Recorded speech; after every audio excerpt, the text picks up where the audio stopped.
Miss होतीये ना आपल्या परिसरातील ताजे अपडेट? तर मग आजच सी24 तास या आपल्या यूट्यूब चॅनलला लाईक करा, शेअर करा, सबस्क्राइब करा आणि बेल आयकॉनवरती क्लिक करायला तर अजिबात विसरू नका। मुलीची दाढ दुखत असल्याने तिला तिच्या पतीने खासगी रुग्णालयामध्ये न नेता सरकारी रुग्णालयामध्ये नेल्याच्या कारणावरून सासूरवाडीच्या लोकांनी जावयाला शिवीगाळ करून चैन, लोखंडी गज आणि लाथाबुक्क्यांनी मारहाण केली।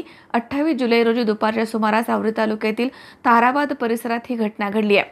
सुभाष सीताराम करमड यांनी त्यांच्या पत्नीची दाढ दुखत असल्याने त्यांना 28 जुलै रोजी ताराबाद येथील ग्रामीण रुग्णालयामध्ये नेलं।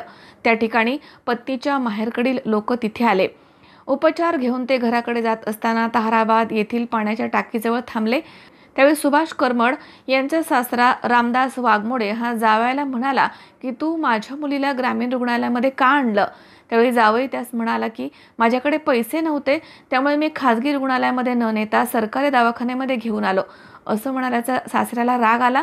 त्यामुळे त्यानं आणि इतर आरोपींनी जावई सुभाष करमड याला शिवीगाळ करून चैन, लोखंडी गज आणि लाथाबुक्क्यांनी मारहाण केली, तसेच जीवे मारण्याची धमकी दिली आणि त्याच्या खिशामधील मोबाईल आणि मोटरसायकलची चावी काढून घेतली।